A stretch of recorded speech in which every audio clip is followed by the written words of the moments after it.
आज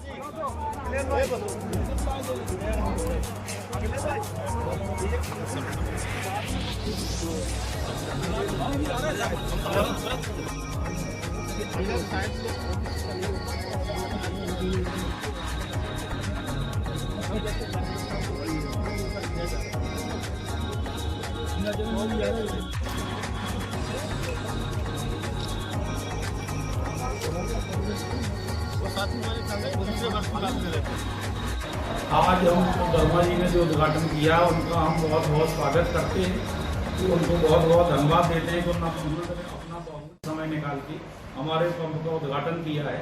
और उनके उद्घाटन से हमको ये आशा है कि हमारा बेटा जिसके नाम से ये पंप है वो फले फूले। इसी आशा से जो है आज हमने उनके द्वारा उद्घाटन किया। बढ़िया सब कार्यक्रम रहा है, आशीर्वाद देके गए। मंत्री जी के साथ जनपद की कौन कौन नामी नामी हस्तियां रही शामिल? मंत्री जी के साथ सदर विधायक जी थे, मूलचंद निरंजन जी जो है ये थे, बीजेपी अध्यक्ष उर्मिला दीक्षित दीदी भी थी और घनश्याम अनुरागी जी जिला पंचायत अध्यक्ष भी थे। सब यहाँ के गणमान्य नागरिक अधिकांश मुन्नू सिंह, ब्रजभूषण सिंह मुन्नू भी जो है उपस्थित रहे हैं। तो सबने हमारा जो है प्रोत्साहन किया। बाबूजी, देखा जाता है कि ग्राहकों को कहीं जगह कुछ मिलावटी पेट्रोल और तेल डीजल मिलता है, आपको द्वारा कस्टमरों को क्या सुविधाएं दी जाएंगी? हम हमारे पेट्रोल पंप पर किसी को 1 मिलीलीटर भी हम कम तौल नहीं देंगे और मिलावट के नाम की हम 100% गारंटी देंगे कि अगर हमारे यहाँ मिलावट कोई भी साबित कर दी हम उसको विरोध रहा है, कड़ा विरोध किया है और आतंकियों को ठीक करने का काम भी किया है। और आदरणीय प्रधानमंत्री मोदी जी ने हमास के जो आतंकवादी थे उन्होंने जिस तरह से निर्दोषों की हत्या की है, तब मैं कहूँगा कि आज पूरी दुनिया आतंकवाद के खिलाफ है।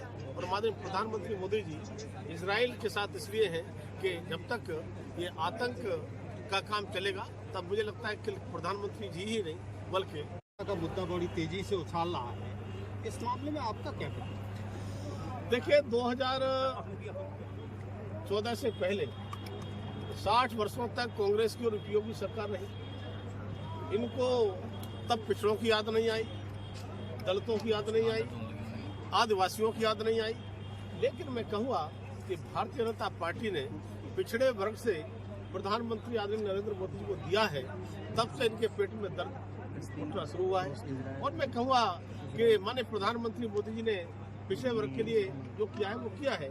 जैसे मैं कहूँ कि संवैधानिक पिछड़ा वर्ग आयोग को दर्जा तो कांग्रेस ने, यूपीए सरकार ने नहीं दिया, ये माननीय प्रधानमंत्री मोदी की सरकार ने और एनडीए की सरकार ने दिया है।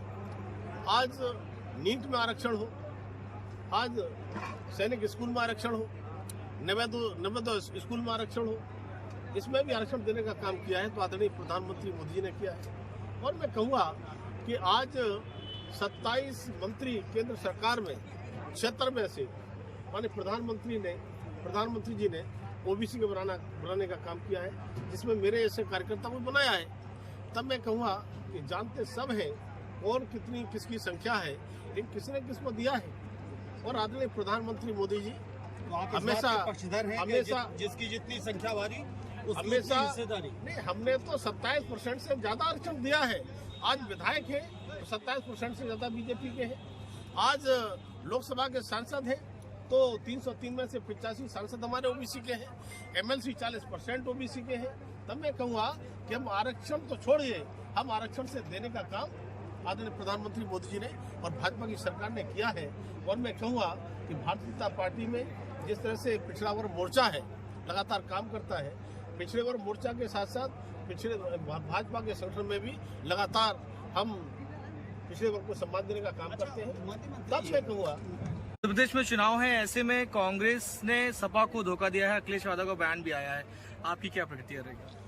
देखिए, कांग्रेस के राहुल गांधी हो चाहे समाजवादी पार्टी के अखिलेश यादव हो, ये धोखा देने में दोनों ही मास्टर हैं। तब मैं कहूँगा कि दगा किसी का सगा नहीं है, ना मानो तो उनके जाके घर देखो। और मैं कहूँगा कि अखिलेश का जहाँ तक सवाल है, ऐसा कोई सगा नहीं जिसको अखिलेश ने ठगा नहीं। 2017 से पहले उत्तर प्रदेश की जनता को जिस तरह से ठगा है, जिस तरह से गुंडागर्दी का माहौल और मुस्लिम तुष्टीकरण की राजनीति जो की थी, तब भारतीय जनता पार्टी ने एक नारा दिया था, न गुंडाराज न भ्रष्टाचार, अब की बार भाजपा सरकार। तो प्रदेश की, उत्तर प्रदेश की जनता ने 325 सीटों के साथ कमल खिलाने का काम किया था, सरकार बनाने का काम किया था। और आज मैं कहूँ कि समाजवादी पार्टी अखिलेश यादव कहते हैं कांग्रेस ने धोखा दिया है, तब मैं कहूँगा 2017 का चुनाव को नहीं भूलना चाहिए। यही अखिलेश यादव राहुल गांधी का फोटो लगा करके 2 नए युवाओं की जोड़ी ये कमाल करेगी। पता चला कि 2017 में इलेक्शन हार गए और जोड़ी टूट गई। 2019 आया तो फिर नया गठबंधन किया बसपा से, बुआ जी के साथ, मायावती के साथ। चुनाव 2019 में हार गए तो दोस्ती टूट गई। फिर नया गठबंधन किया 2022 में जयंत चौधरी के साथ, चुनाव फिर हार गए, गठबंधन फिर टूट रहा है। तब मैं कहूँगा ये कोई स्थायित्व वाले लोग नहीं हैं। और जिस तरह से अखिलेश लोगों को धोखा देते हैं, उनको भी धोखा मिल रहा है। तब मैं कहूँगा कि ये जो नया गठबंधन बनाया है, जिसका नाम इंडी गठबंधन, इंडी अलायंस उन्होंने दिया है, तब मैं कहूँगा कि इससे पहले यूपीए गठबंधन था। लेकिन यूपीए की सरकार में जिस तरह से 12 लाख करोड़ के घोटाले भ्रष्टाचार हुए थे, उसकी काले इनके चेहरे पर पुती थी। इसलिए जिस तरह से कोई कंपनी दिवालिया हो जाती है, वो ब्लैकलिस्टेड होने के बाद में कहीं दूसरी जगह पहुंच जाते हैं, इसी तरह से उन्होंने नाम बदलने के लिए काम किया है, जनता को भ्रमित करने का काम किया है। लेकिन जनता है कि सब जानती है, माननीय प्रधानमंत्री मोदी जी के लिए जनता का आशीर्वाद 2019 में था। तब भी इन्होंने इसी प्रकार से मोदी रोको का अभियान चलाया था। लेकिन मोदी रुकने वाले नहीं थे। 2014 से भी ज़्यादा प्रचंड बहुमत से 2019 में प्रधानमंत्री बने थे।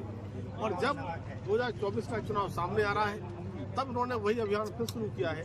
तब मैं कहूँगा ये सारे वो दल जो एक दूसरे की विचारधारा मेल नहीं खाती है, एक दूसरे को पानी पी कर कोसते हैं और बिना तालमेल का गठबंधन करते हैं, तो ये गठबंधन चलने वाला नहीं है। ये गठबंधन तार हो जाएगा और 2024 का जब चुनाव आएगा तो इंडी गठबंधन, इंडी अलायंस दिखाई नहीं पड़ेगा। और 2024 में 140 करोड़ जनता के आशीर्वाद से माननीय प्रधानमंत्री मोदी जी 2019 से भी ज्यादा प्रचंड बहुमत से फिर प्रधानमंत्री बने। राहुल गांधी जिस तरह से कहीं डोसा बना रहे हैं, कहीं बाइक रिपेयर कर रहे हैं, आम जनता का दिल हमें अपना उनका लेने की कोशिश कर रहे हैं, क्या कहेंगे इसके ऊपर आप? देखिए, राहुल गांधी की बात मैं करूं तो देश की जनता उन्हें कभी गंभीरता से न लिया है न लेती है।